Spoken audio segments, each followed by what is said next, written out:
आज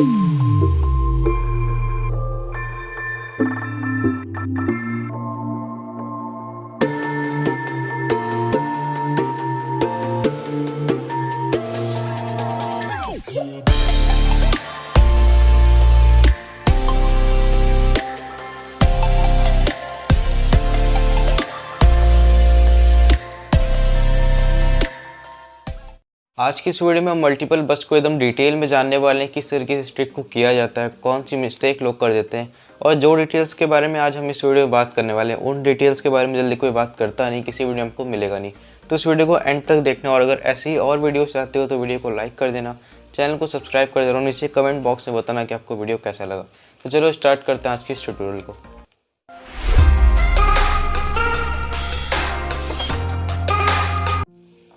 आज हम सिंगल, डबल और ट्रिपल के बारे में उतना ज़्यादा बात नहीं करने वाले हैं। डायरेक्टली आज हम बात करेंगे मल्टीपल बस के बारे में। और अगर आपको सिंगल, डबल, ट्रिपल सीखना है तो आपको डिस्क्रिप्शन में लिंक मिल जाएगी, जाकर के उस वीडियो को ज़रूर से देखना, क्योंकि उसमें हमने काफ़ी डिटेल में बात करी है। जो हमारा 3 बस्ट होता है और 4 बस्ट होता है, उसके बारे में काफ़ी अच्छे पॉइंट्स को हमने डिस्कस किया है।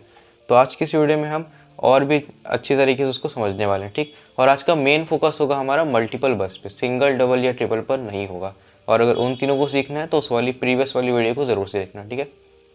देखो, सबसे पहला पॉइंट जो हमारा बस्ट में बनता है, सबसे पहला पॉइंट है आपका हैंड मूवमेंट। सबसे पहला पॉइंट, क्योंकि हैंड मूवमेंट में ही लोग गलती करते हैं, इस तरीके से अलग अलग डायरेक्शन में घुमाते हैं। देखो, हैंड मूवमेंट कैसे होती है, जितना आपका हाथ कम घूमेगा उतना अच्छे से आप स्पिन कर पाओगे। फॉर एग्जांपल हम आपको लेते हैं, जैसे आप हाथ पे बुक स्पिन करते हो। एक एग्जांपल के लिए कुछ ले लेते हैं यहाँ पर।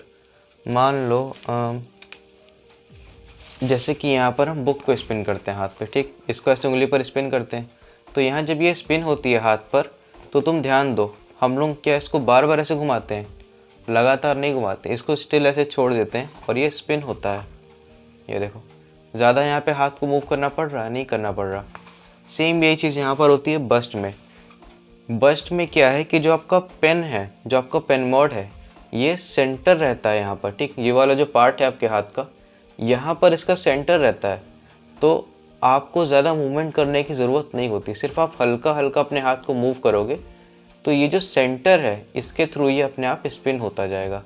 और यहीं पर लोग मिस्टेक करते हैं कि पूरा इस तरीके से घुमाते हैं। आपको सिर्फ हल्का हल्का घुमाना है, ठीक। अब यहाँ पर फोकस कैसे होगा, कुछ लोग कहते हैं कि यहाँ पर जब हम बस्ट करते हैं तो ध्यान नहीं रहता कि हैंड मूवमेंट कैसी रखनी है।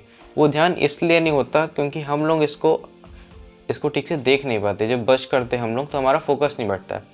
तो हम रिकमेंड करेंगे कि पेन मोड ऐसा यूज़ करो जिसमें सेंटर मार्क हो, जो आपका पेन का सेंटर, ये बीच वाला पार्ट, ये वाला मार्क हो, ऐसे पेन मोड को यूज़ करो। अगर आप इस टाइप के पेन मोड को यूज़ करोगे तो इसमें सेंटर पे उतना अच्छा फोकस नहीं होता है।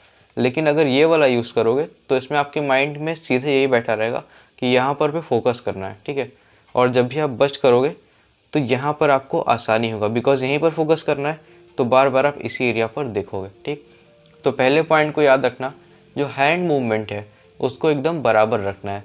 अब मेरे हाथ के लेवल को देखो, मेरा हाथ इस जगह पर है, इस एंगल पे है, इस पोजीशन में है। जब भी हम बस्ट करते हैं तो इस पोजीशन से हाथ ज़्यादा दूर नहीं जाता है, इसी पोजीशन पे शुरू होता है, इसी पर ख़त्म होता है, ठीक। ना यहाँ जाता है ना यहाँ जाता है। उसी तरीके से हैंड मूवमेंट एक ही जगह पर रहती है। तो ये हमारा पहला इंपॉर्टेंट पॉइंट था। और अगला पॉइंट क्या है यहाँ पर, नेक्स्ट चीज़ यहाँ पर, किस टाइप का बस्ट हम लोग करते हैं। बस्ट हमारा मेनली 2 तरीके का होता है, एक होता है वेस्टियन बस्ट और एक होता है कोरियन बस्ट। तो यहाँ पे कुछ लोग क्या करते हैं, कंफ्यूज रहते हैं कि कौन सा बस्ट किया जाए। देखो, बस्ट डिपेंड करता है आपके स्टाइल पर। कुछ लोग का क्या होता है कि उनकी फिंगर लंबी होती है और ये जो पाम है ये छोटा होता है, और कुछ लोग का इसका अपोजिट होता है। तो जिनकी फिंगर लंबी है उनके लिए कोरियन बस्ट बहुत ही अच्छा होता है, उतनी दिक्कतें भी नहीं आती। लेकिन जिनकी फिंगर छोटी है उनको वेस्टियन बस्ट सही पड़ता है।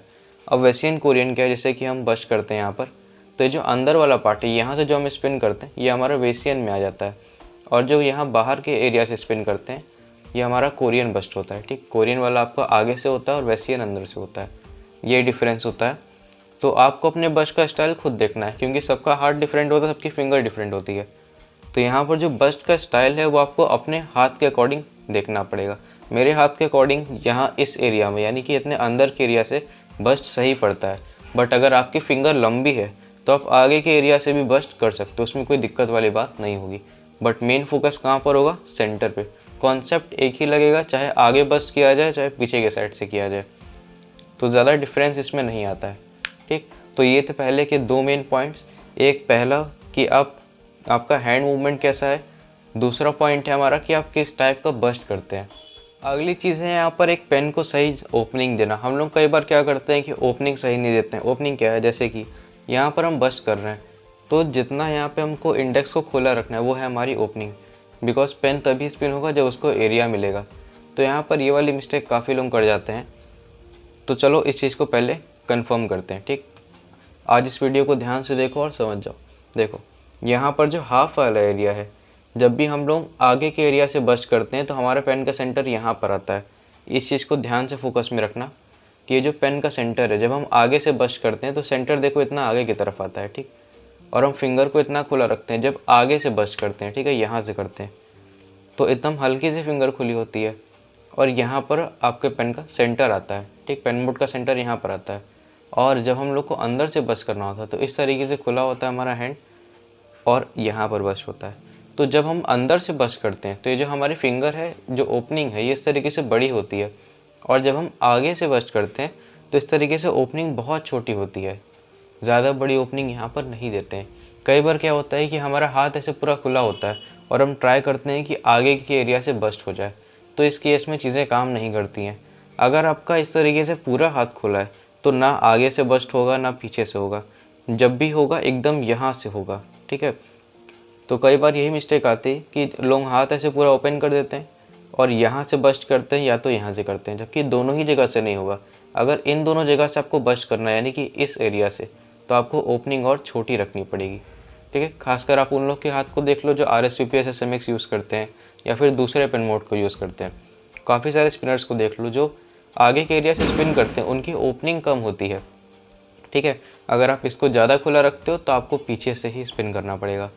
तो ये जो 3 पॉइंट की हमने बात की, आपका बस्ट का स्टाइल, आपकी हैंड की मूवमेंट और आपको कहाँ से स्पिन करना है, ये 3 पॉइंट को हमेशा ध्यान रखना मल्टीपल बस्ट में। ये 3 पॉइंट ऐसे हैं कि हर जगह पर काम आते हैं। अगर ये 3 नहीं पता होंगे तो मल्टीपल बस्ट ठीक से नहीं हो पाएगा। ठीक है, फाइनली बात कर लेते हैं कि आप लोग बस्ट को सीखोगे कैसे, बिकॉज यहाँ पर तो पता नहीं चल रहा है कि आप लोग किस तरीके से बस्ट को कर रहे हो और हम बिना हाथ को देखे समझ भी नहीं सकते कि आप लोग की क्या मिस्टेक हो रही है। तो डिस्क्रिप्शन में लिंक होगी, वहाँ पर जाओ, डिस्कॉर्ड सर्वर को ज्वाइन करो और डिस्कॉर्ड पर आप हमको मैसेज कर सकते हो, जहाँ पर हम आपकी वीडियोस को देखकर समझ जाएंगे कि आप क्या मिस्टेक कर रहे हो। तो अगर आपको हेल्प चाहिए वीडियोस के थ्रू तो आप डिस्कॉर्ड सर्वर को नीचे लिंक से ज्वाइन कर सकते हो। हम वहाँ पर भी बातचीत कर सकते हैं। किसी भी ट्रिक में दिक्कत हो तो हम डिस्कशन कर सकते हैं। अगर कोई ट्रिक हमसे नहीं हो पाती है तो वो हम आपको दूसरे स्पिनर से बात करवा देंगे अगर उसको बताओगे तो। ठीक है, वीडियो पसंद आई तो वीडियो को लाइक कर देना और चैनल को सब्सक्राइब कर देना। ऐसे ही और ट्यूटोरियल्स के लिए बने रहना हमारे साथ।